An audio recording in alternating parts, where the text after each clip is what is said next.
And next up, we have Brenda Loya, founder of Teller, who will be presenting on making a decentralized consumer price index. Hi, everybody. Um, so yeah, I know this seems like quite a different topic than one we've been discussing, but I think it's really important to not get just caught up on what we've been doing up to now, which is basically our jobs as oracles, providing off-chain data on-chain and trying to provide it as securely as possible. The way that I see the system work, and we've discussed like oracles and some confusion of what is the oracle and which portions, I guess, or how you can break it up into different ways of I guess, attack vectors and just how it functions. So in my mind, this is basically how oracles work. We focus on the architecture, on-chain and off-chain, and trying to make it as secure as possible for our users. Our users, however, they are the most well-equipped to provide us the definition of the type of data that they need, just like they are the best equipped to tell us how often they need it and all that information. So they should be more responsible for the data definition that they choose.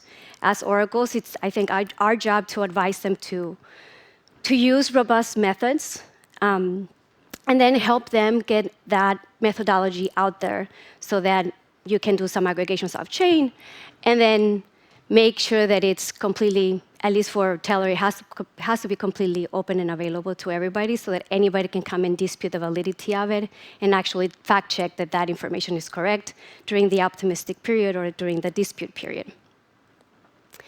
And so this is what we've been focusing on, right? Just making the architecture and helping the users understand what is robust. What I'm proposing with this CPI thing is that we extend our reach to actually take traditional data and look at the efficiencies and benefits of blockchains and apply it to them. In the case of the CPI, I think it's super important to have some transparency for it. And open networks allow us to do this in a way that it keeps the privacy of the people providing the data that we could use to create this. So with that said, shifting the focus from to being just data providers and becoming data creators on-chain for things that can possibly be done on-chain. So the CPI, I chose this as being like the first use case for us because it is so broadly used by governments to directly affect what happens in your home.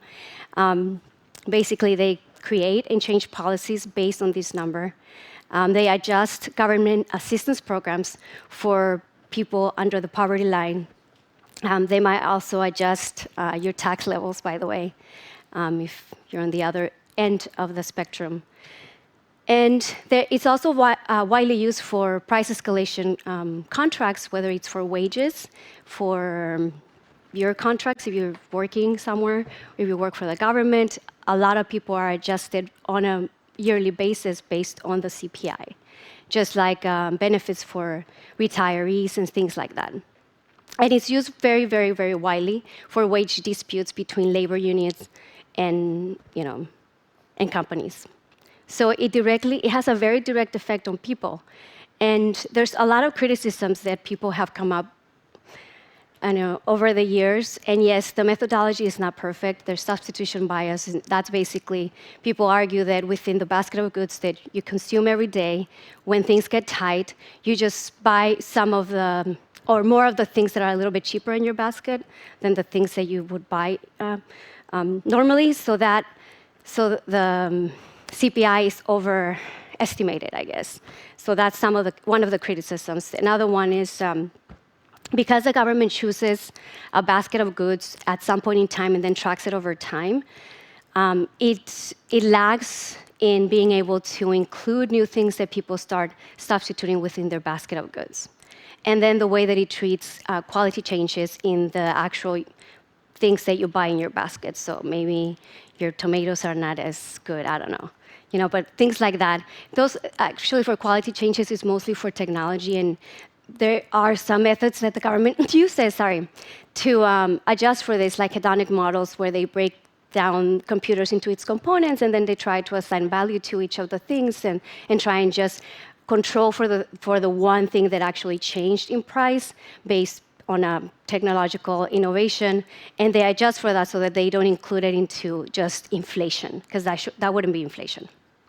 And those are like, known criticisms of CPI. And I think that a lot of people in the space, I think there's like Truflation that try to address this, and there's other like private companies that have tried to address this through either increasing the frequency of collecting data and also recalculating the index. And I think, yes, we can improve this, but in our industry or like as open networks, this is not where we can bring in the efficiency that it needs or the improvements that we can actually provide. There's a lot of economists out there. My background is actually in economics, and I feel really, really strongly about doing this. Because of that, I think it's very important. But anyway, what I think we should be focusing on is the fact that blockchains can actually bring in transparency. So one of the things that we cannot do with government data is actually go back and fact check it. We don't have access to it, bottom line. And it's okay, like if they're collecting all of this survey information, you don't want your neighbors to know that you're having a tough time with, money. And that's perfectly fine. The government protects people's privacy, and also if you're a business, you don't want other businesses to know that you have a competitive advantage or disadvantage.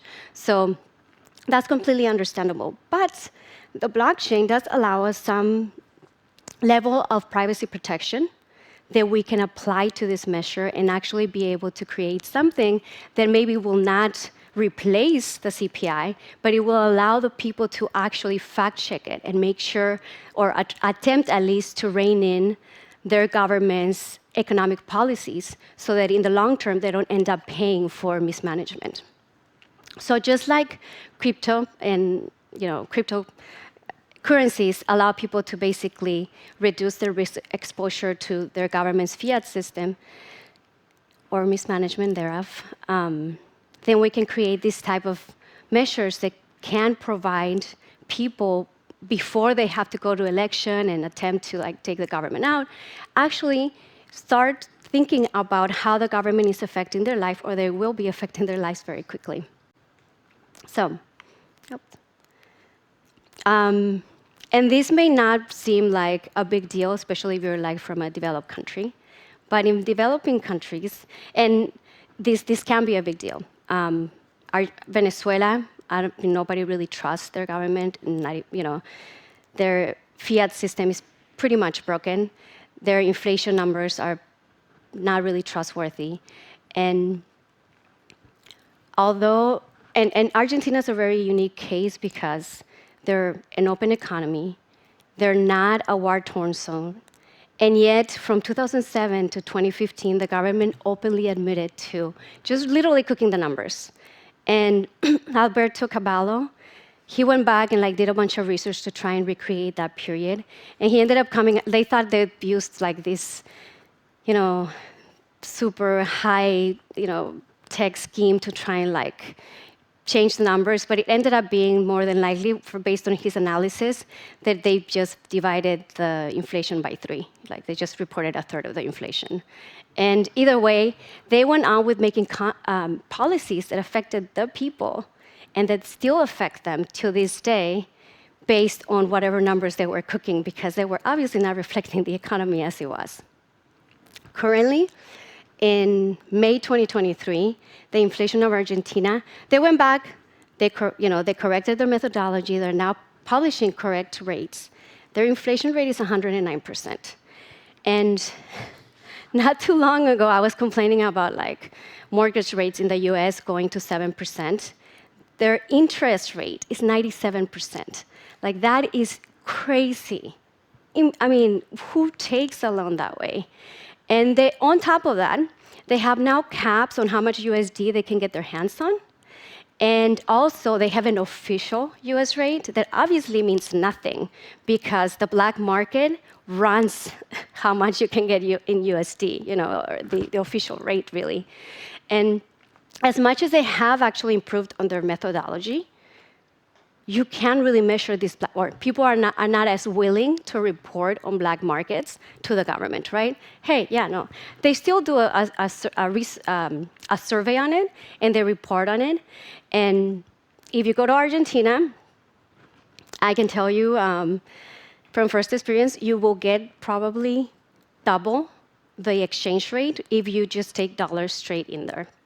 And it's crazy to see this, that it's happening right now. This is not from like the 1960s, the 70s, the 80s, 2023. This is last month. This is just like a publication from 2015 where people, obviously people didn't believe the government. We are smart enough to sort of realize that inflation is, higher when we're the ones experiencing it. But either way, I went on doing this until 2015, and in 2016, Alberto Cavallo and Manuel Bertolo, they went back and then they try and recreated all of this. So they recreated this using scrape data from the major online retailers, and then they use some weighting mechanism based on like old government weights and some data, because for any survey, the most important things that you have to do to actually have an estimate that approaches the population, you have to have a representative sample, you have to be able to collect the data. And then once you collect the data, you can adjust, like if you didn't get enough of a response rate, and you can adjust for like different outlier detection for anything that was misreported or just misunderstood. And then you kind of clean up the data, you weigh it, you classify it, you make sure that it's in the correct classification, because that's how you weigh things. Once you weigh it, you can actually approximate the population. So these can be done. They did it using a lot of scraped data, and I think that we can do it.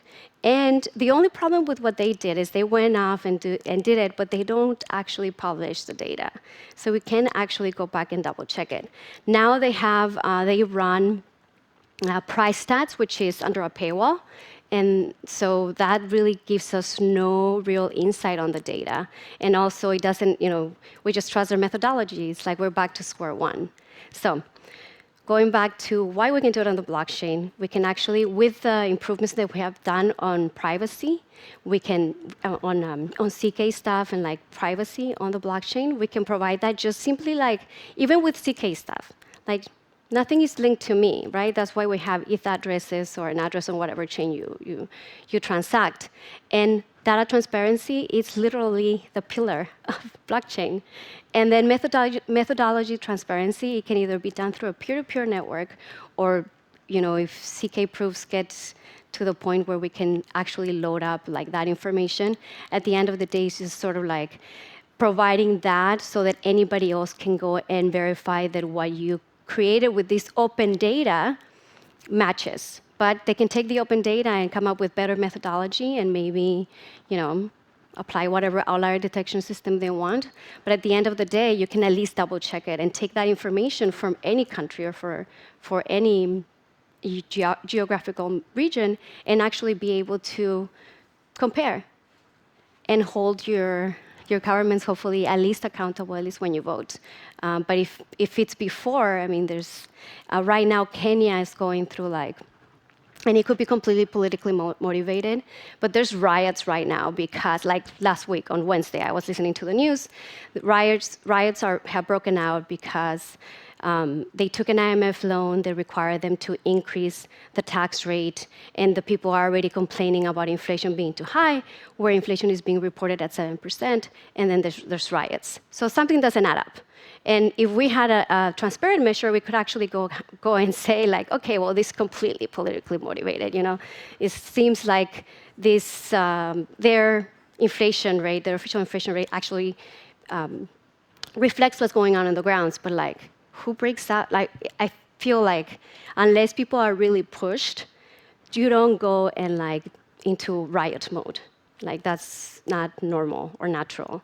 But with that said, it does, creating this on an open blockchain or an open peer-to-peer system even, It's gonna be a difficult thing to pull off. I realize that, but I think it's important.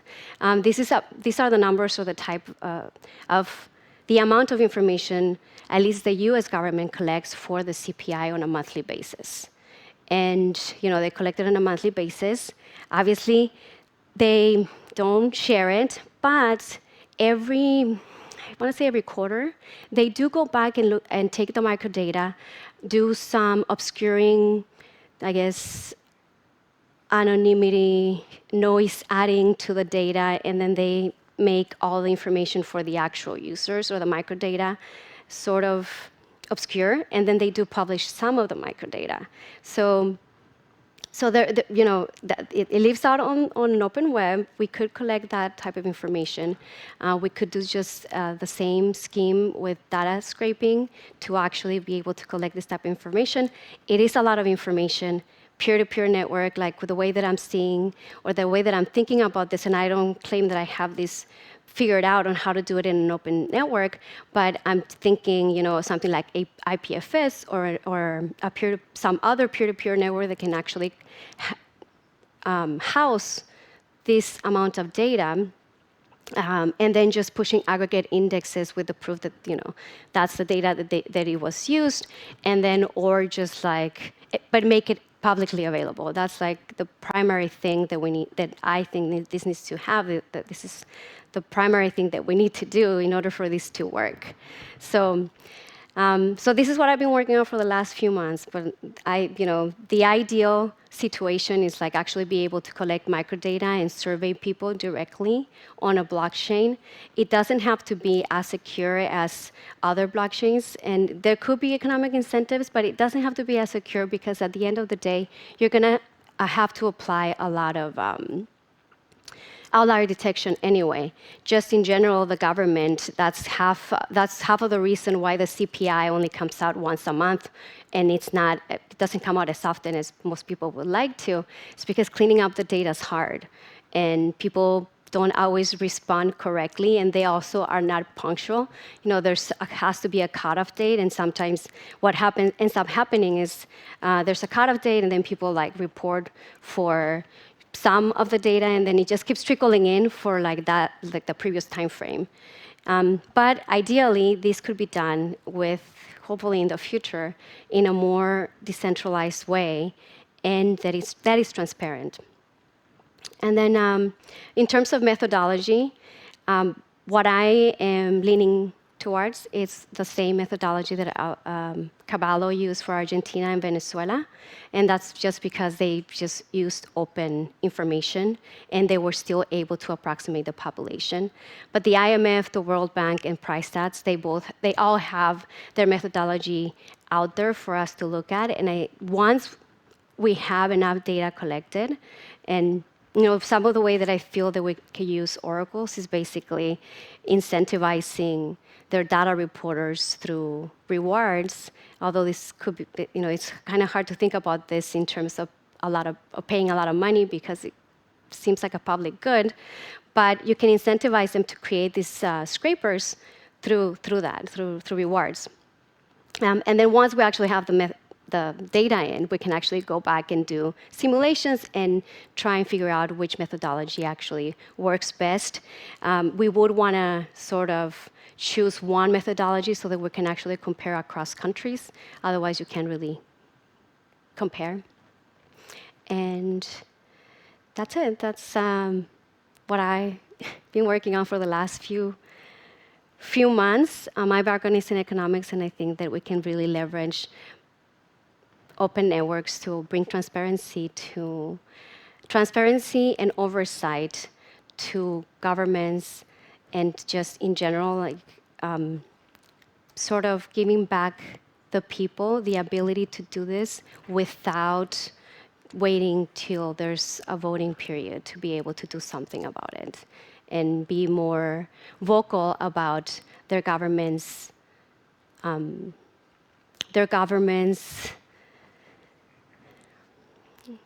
regulations and changes in policies, because at the end of the day, inflation doesn't wait for the government to get reelected. Inflation is going to hit us, I'm sure you guys have felt it.